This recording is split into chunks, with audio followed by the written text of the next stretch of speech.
சொட்டு நீர் பாசனத்தில் நெற்பயிர் சாகுபடி. சொட்டு நீர் பாசனம் பரவலாக பல தோட்டக்கலை பயிர்களில் பயன்படுத்தப்படுவது அனைவரும் அறிந்ததே. கரும்பு சாகுபடியிலும் சொட்டு நீர் பாசனம் பரவலாக்கப்பட்டுள்ளது. நெற்பயிரிலும் சொட்டு நீர் பாசனம் செய்யலாம் என்று நிரூபிக்கப்பட்டுள்ளது. வெற்றிகரமாக இதனை திருவண்ணாமலை மாவட்டத்தில் ஜெயின் சொட்டு நீர் பாசன நிறுவனம் செய்துள்ளனர். திருவாரூர் மாவட்டத்தில் சொட்டு நீர் பாசனம் மூலம் நெற்பயிர் சாகுபடி செய்யவும் முயற்சி சமீபத்தில் நடந்தது. இங்கே நிலத்தை தயார் செய்தவுடன் மேட்டுப்படுக்கை அமைத்து அதில் சொட்டு நீர் பாசன அமைப்பை ஏற்படுத்தியுள்ளனர். பின்னர் இதில் சீரான இடைவெளியில் நெல் விதைகளை விதைக்க வேண்டும். சொட்டு நீர் குழாய்களில் இருந்து வரும் நீர் நேரடியாக நெற்பயிரை அடைகிறது. சொட்டு நீர் பாசனம் மூலம் நெல்லிற்கு தேவைப்படும் மொத்த நீரின் அளவில் 66% குறைகிறது. இப்போ நம்ம இருக்கிற பகுதி காவிரி டெல்டா, ஈஸ்ட் தஞ்சாவூர்னு சொல்லலாம், கீழே தஞ்சைன்னு சொல்லலாம். மேலே கண்டமங்கலம், சேரி கண்டமங்கலம் பஞ்சாயத்தில் இருக்கிற ஒரு கிராமத்தில் இருக்கும். இந்த பகுதிக்கு சில சிறப்புகளும் உண்டு, சில கஷ்டங்களும் உண்டு. இங்கே எல்லாமே பார்த்தீங்கன்னாக்க ஃப்ளட் இரிகேட்டட்னு சொல்லக்கூடிய அளவில் அதிக தண்ணி வந்ததுனால எல்லா பகுதிகளிலும் ஒரே வெள்ளக்காடாக தான் போகும். அதுவும் நார்த் ஈஸ்ட் மான்சூன், வடகிழக்கு பருவமழையில் வெள்ளக்காடாகவே போகும். அதனால் பின்னால் பார்த்திங்கன்னா முதல்ல கிடைக்கக்கூடிய சவுத் வெஸ்ட் மான்சூன், அதாவது தென்மேற்கு பருவக்கழையில் கொடுக்குற ஒரு 300-320 மில்லிமீட்டர் மழையும் வச்சு, பின்னால் கிடைக்கக்கூடிய ஒரு 450-500 மில்லிமீட்டர் கிடைக்கக்கூடிய வடகிழக்கு பருவமழையும் வச்சு அதிகமாக நெல் தான் போட்டாங்க. நெல்லை தவிர இதில் பயிர் போடலாம், உளுந்து போடலான்னு கிட்டத்தட்ட 75-76லேருந்து தமிழ்நாடு அக்ரிகல்ச்சர் யூனிவர்சிட்டியில் நிறைய சொல்லிகிட்டு இருக்காங்க. சொல்லியிருந்தால் கூட இந்த பயிர் உளுந்துங்கிறது அந்த நெல்லில் கிடைச்ச ரெசிடுவல் மாய்ச்சர்னு சொல்ல ஒரு கீழே கிடைக்கிற ஈரத்தை வச்சு தான் பயிர் உளுந்து போட்டாங்களே தவிர பெரிய அளவில் யாரும் பயிர் உளுந்து போட்டது கிடையாது. அது சமீபத்தில் பார்த்திங்கன்னா 80-81 ப்ரீ சம்பா பல்சஸ், அதாவது சம்பாவுக்கு முந்தின பட்டத்தில், குறுவை பட்டத்தில் பல்சஸ் போட்டால் நல்ல லாபம் வரும்னு தமிழ்நாடு அக்ரிகல்ச்சர் யூனிவர்சிட்டியில் ஆடுதுறையில் தான் சொன்னாங்க. வெறும் நெல்லை மட்டும் போட்டு நல்ல விலை இல்லைன்னு விவசாயிகள் கஷ்டப்படக்கூடாது.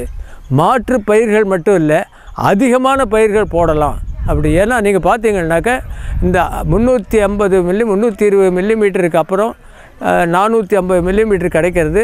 அதுக்கப்புறம் பார்த்திங்கன்னா ஒரு 100-150 மில்லிமீட்டரில் கோடையில் கூட மழை உண்டு.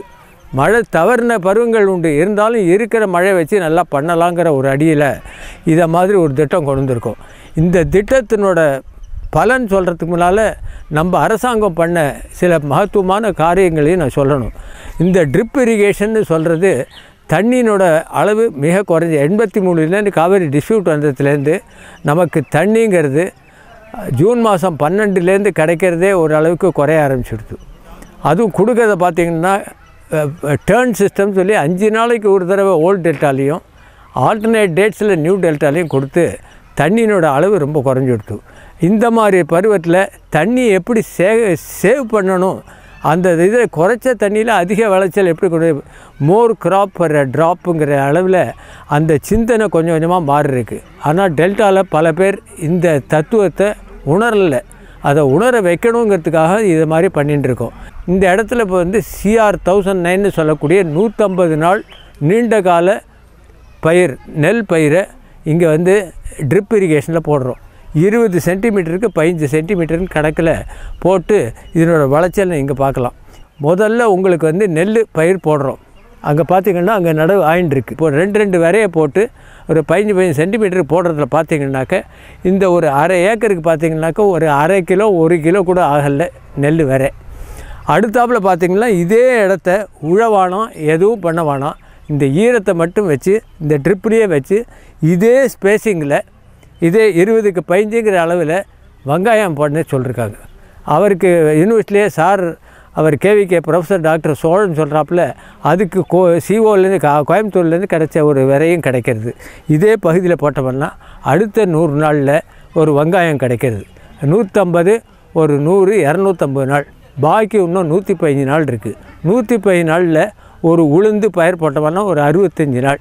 பாக்கி 45 நாள் இருக்குது. 45 நாளில் வெறும் இது கிழிஞ்சி போட்டு அதை வந்து மக்கி எடுத்துடலாம்.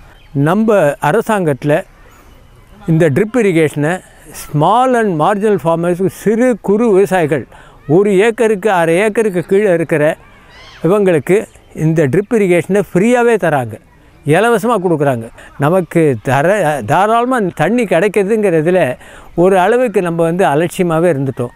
இனிமேல் வந்து தண்ணி கரையிறதுங்கிறதுனால நம்ம ஜாகிரதையாக இருக்கணும்.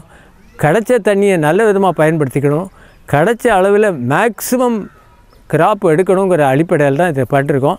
ஒரே இடத்துல ஒரு வருஷத்தில் 3லேருந்து 4 கிராப் எடுக்கணுங்கிறத எல்லோரும் புரிஞ்சினாங்கன்னா, எல்லோரும் எடுத்துட்டாங்கன்னா சிறு குறு விவசாயிகளுக்கு பண தட்டுப்பாடு இருக்காது. நல்ல விதத்தில் பண்ணலாம். இதில் கிடைக்கிற தண்ணி வந்து ஒரு ஏக்கரில் பண்ணுற தண்ணி, சாதாரணமாக கிடைக்கிற தண்ணியில் இது 15 ஏக்கர் நீங்கள் பண்ணலாம். அந்த தண்ணி வச்சு 15 ஏக்கர் பண்ணலாங்கிற நிலைமை பார்த்திங்கன்னாக்கா எவ்வளவு தண்ணி சேவாங்கிறதையும் பார்க்கலாம். ஸோ இன்றைக்கி நெல்லுக்கும் சொட்டு நீர் பாசனம் சாத்தியமாகுமா அப்படிங்கிற ஒரு கேள்விக்குறி எல்லா விவசாயிகள் மத்தியிலையும் இருக்குது. அது சாத்தியமே அப்படிங்கிறதுக்காக தான் இந்த நிறுவன வயலில் வந்து நம்ம வந்து இன்றைக்கி நின்றுட்டுருக்குறோம். ஸோ இதை வந்து முதல்ல வந்து நாங்கள் தேர்ந்தெடுத்ததுக்கு முக்கிய காரணம், இந்த பகுதி வந்து நெல் சாகுபடியில் அதிக அளவில் பரப்பளவில் உள்ள ஒரு பகுதி. தஞ்சை மாவட்டத்தில் மன்னார்குடி, திருவாரூர் மாவட்டத்தில் மன்னார்குடி அப்படிங்கிறது வந்து நெல் சாகுபடியில் அதிக அளவில் இருக்கக்கூடிய ஒரு பரப்பளவு. அதனால் இந்த பகுதியில் வந்து நெல்லை சொட்டு நீர் பாசனத்தில் சாகுபடி செய்கிறதுக்காக தேர்ந்தெடுத்து பண்ணிகிட்ருக்கோம். முதல்ல வந்து இந்த நிறுவன வயலை கல்டிவேட்டர் போட்டு உழவு செஞ்சோம். அதுக்கடுத்து 2 முறை ரொட்டவேட்டர் போட்டு இதை சமன்படுத்திட்டு 1 மீட்டர் இடைவெளியில் இந்த வந்து சொட்டு நீர் பாசன பக்க குழாய்களை வந்து நாங்கள் வந்து இணைச்சிருக்கோம். லேட்டர்னு சொல்லக்கூடிய 1 மீட்டர் பக்க குழாய்களை வந்து இணைச்சிருக்கோம். இந்த சொட்டு நீர் பாசனம் இது வந்து 1 மணி நேரத்துக்கு 4 லிட்டர் தண்ணியை வந்து தரக்கூடியது. இந்த சொட்டுவான்களோட இடைவெளி அப்படின்னு பார்த்தோம்னாக்கும் 60 சென்டிமீட்டரில் இருக்குது. அதாவது கிட்டத்தட்ட 2 அடி அப்படின்ற இடைவெளியில் இருக்குது. இந்த ரைஸ்டு பெட் அப்படின்னு சொல்லக்கூடிய மேட்டுப்பாத்தியோட அமைப்பு வந்து 75 சென்டிமீட்டரும், இந்த நடைபாதை அப்படிங்கிறது வந்து 25 சென்டிமீட்டரும், மொத்தம் வந்து லேட்டரலுக்கு லேட்டரல் இடைவெளி அப்படின்றது வந்து 1 மீட்டர் இடைவெளிக்கு வந்து அமைச்சிருக்கிறோம். ஸோ இதை வந்து இந்த மாதிரி மேட்டுப்பாத்தி அமைச்சு தான் பண்ணணும் அப்படிங்கிறது இல்லை, நிரூபணத்துக்காக பண்ணியிருக்கோம். நார்மலாக வந்து ப்ராட் பெட் அப்படிங்கிறதையும் பண்ணலாம். ஸோ இந்த சொட்டு நீர் பாசனம் நெல்லுக்கு ஏன் பண்ணுறோம், இதனால் என்ன நமக்கு அனுகூலம் அப்படின்னு பார்த்தா, இன்றைய காலகட்டத்தில் வந்து இன்றைக்கி பார்த்திங்கன்னா தண்ணீர் சேமிப்பு அப்படிங்கிறது ஒரு பெரிய விவசாயிகளுக்கு ஒரு பெரிய சவாலாக இருக்குது. ஸோ இந்த மாதிரி முறையில் சொட்டு நீர் பாசனம் அமைச்சு பண்ணும்போது கிட்டத்தட்ட 60% வரைக்கும் நம்ம வந்து தண்ணியை சேமிக்கலாம் அப்படின்னு நம்ம நிறுவனமே இது நிரூபிச்சிருக்கிறாங்க. ஸோ அது போக பார்த்திங்கன்னா சொட்டு நீர் பாசனம் அமைச்சு பண்ணும்போது மகசூல் உயர்வு பொதுவாக பார்த்திங்கன்னா இன்றைக்கி வந்து நம்ம நெல்லில் ஏக்கருக்கு 2லேருந்து 2.5 டன் அளவுக்கு தான் வந்து நம்மளோட சராசரி மகசூல் இருக்குது. இந்த சொட்டு நீர் பாசனம் அமைத்து பண்ணும்போது 4 டன் அளவுக்கு வந்து இன்றைக்கி மகசூல் வந்து விவசாயிகள் நிறுவன வயல்களில் எடுத்துட்டாங்க. ஸோ கிட்டத்தட்ட மகசூல் அப்படிங்கிறது பார்த்திங்கன்னா இன்றைக்கி 2 மடங்கு 1.5லேருந்து 2 மடங்கு அதிகரிக்கிறதுக்கு இந்த சொட்டு நீர் பாசனத்துலேருந்து வாய்ப்பு இருக்குது. அதுவும் போக இன்றைக்கி இருக்கக்கூடிய காலகட்டத்தில் கரண்ட் கட்டு, அதாவது மின்சார சப்ளை அப்படிங்கிறது இருக்கக்கூடிய ஒரு சிரமமான சூழ்நிலையிலும் சொட்டு நீர் பாசனம் அமைத்து பண்ணும்போது நம்ம வந்து இருக்கக்கூடிய மின்சாரத்தை பயன்படுத்தி சரியான அளவில் வந்து தினமும் தண்ணி கொடுத்து மகசூல் அதிகரிக்கலாம் அப்படிங்கிறதுக்கும் ஒரு உதாரணமாக பண்ணிகிட்ருக்கோம். விதை ஊன்றது என்ன இடைவெளியில் விதைகளை வந்து இன்றைக்கி ஊன்றோம் அப்படின்னு பார்த்திங்கன்னா வரிசைக்கு வரிசை 20 சென்டிமீட்டர் இருக்கும், செடிக்கு செடி 15 சென்டிமீட்டர் அப்படிங்கிற இடைவெளியில் ஒரு ஏக்கருக்கு நம்மளோட பரிந்துரை வந்து 3லேருந்து 4 கிலோ விதைகள் ஒரு ஏக்கருக்கு பிடிக்கும். 1/2 ஏக்கர் அப்படிங்கிறனால 2 கிலோ விதைகளை எடுத்து கிட்டத்தட்ட ஒரு 30 கிராம் சூடோமோனஸில் வந்து முதல் நாள் ஊற வைத்த விதையை அடுத்த நாள் காலையில் சூடோமோனஸில் கலந்து நிழலில் ஊற வைத்து இப்போ வந்து விதையை வந்து இன்றைக்கி ஊனிகிட்ருக்குறோம். ஸோ 20லேருந்து 20க்கு 15 அப்படிங்கிற இடைவெளியில் இந்த இடைவெளியில் நடவு செஞ்சிட்ருக்குறோம். அதாவது நாற்று விட்டும் நடவு பண்ணலாம். 13, 15, 12 நாட்கள் ஆன நாற்றுகளையும் நடவு பண்ணலாம். டைரெக்டாக விதைகளையும் வந்து நம்ம இன்றைக்கி ஊனலாம். இது போக இதில் வந்து இன்றைக்கி இயந்திரங்களை வைத்தும் நடவுக்கு சாத்தியமா அப்படிங்கிறத வந்து இதில் ஏற்பாடு பண்ணிகிட்ருக்குறோம். ஸோ அதுவும் சாத்தியமே அப்படிங்கிறத வந்து பக்கத்து மாநிலமான கர்நாடகா, ஆந்திராவிலலாம் வந்து இன்றைக்கி சொட்டு நீர் பாசனத்தில் இயந்திரத்தை வைத்தும் வந்து நம்ம வந்து நடவு பண்ணலாம் அப்படிங்கிறத வந்து நிரூபிச்சிட்ருக்குறாங்க. ஸோ அதையும் வந்து வரக்கூடிய காலகட்டங்களில் நம்ம வந்து பயன்படுத்தினால் அதிக பரப்பளவில் சொட்டு நீர் பாசனத்தை நெல்லுக்கு கொண்டு போகலாம் அப்படிங்கிறது சாத்தியமே.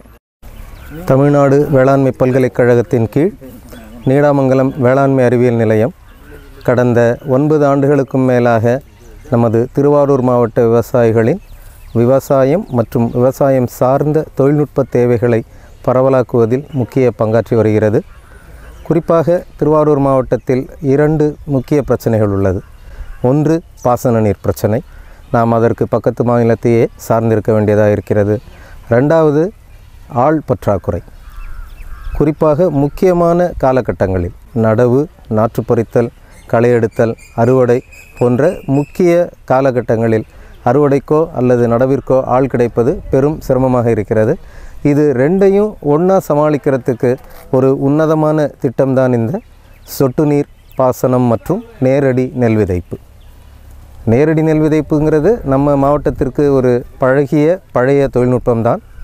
குறிப்பாக திருத்துறைப்பூண்டி, முத்துப்பேட்டை, கோட்டூர் போன்ற பகுதிகளில் சுமார் 80,000 ஹெக்டேரில் நேரடி நெல் விதைப்பு நம்ம செஞ்சுக்கிட்டு இருக்கோம். அதிலும் ஒரு சின்ன விஞ்ஞான முன்னேற்றமாக சொட்டு நீரையும் நெல்லையும் இங்கே நாம் ஒன்றிணைக்கிறோம். இதில் நம்ம முக்கியமாக கவனத்தில் எடுத்துக்க வேண்டியது, நம்ம வழக்கமான பள்ளக்கால் பகுதிகளுக்கு இது சற்று சிரமமான தொழில்நுட்பம். எங்கெல்லாம் நல்ல மேட்டுப்பாங்கான நிலங்கள் இருக்கிறதோ, வறண்ட பூமி இருக்கிறதோ, நீர்வரத்து கம்மியாக இருக்கிறதோ, வாய்க்கா தண்ணி ஏறி பாயலை சார் அப்படின்னு இருக்கின்ற இடங்களுக்கு இந்த நெல்லில் சொட்டு நீர் மற்றும் சொட்டு நீர் உரப்பாசன தொழில்நுட்பம் மிக சிறந்தது, மிக முக்கியமானது. குறிப்பாக நமது தமிழக முதல்வர் அவர்களின் வேண்டுகோளுக்கிணங்க நம்ம உற்பத்தியை 2 மடங்காகவும் வருமானத்தை 3 மடங்காகவும் உயர்த்த வேண்டும் என்பதுதான் தற்போதைய தாரக மந்திரம். அதற்கு இந்த தொழில்நுட்பம் நிச்சயமாக உதவும். எப்படின்னு கேட்டிங்கன்னா, ஆரம்பத்தில் இந்த மேட்டுப்பாத்திகளை அமைத்து இந்த சொட்டு நீர் குழாய்களை அமைப்பதற்குத்தான் செலவு அதிகம்.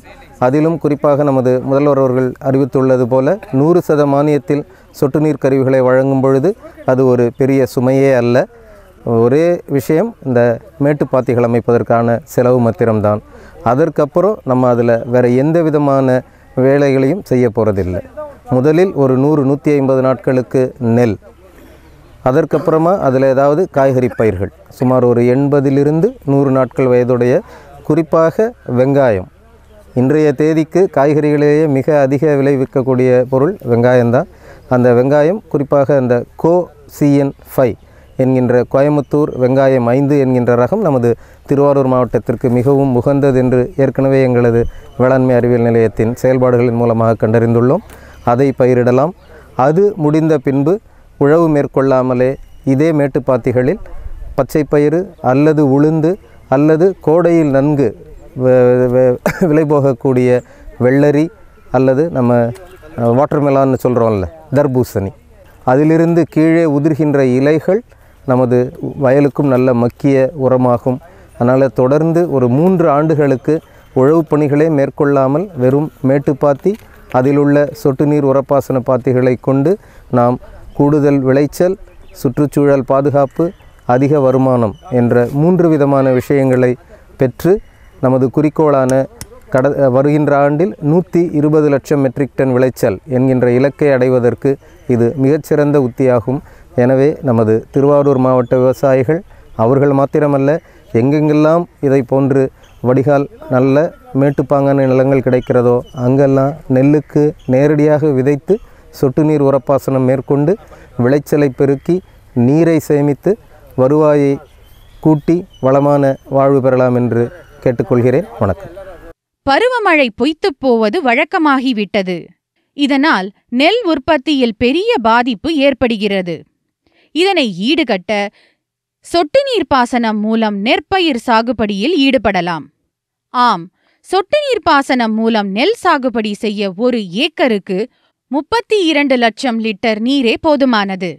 இதுவே வாய்க்கால் பாசனம் மூலம் சாகுபடி செய்தால் ஏக்கருக்கு 90-100 லட்சம் லிட்டர் நீர் தேவை.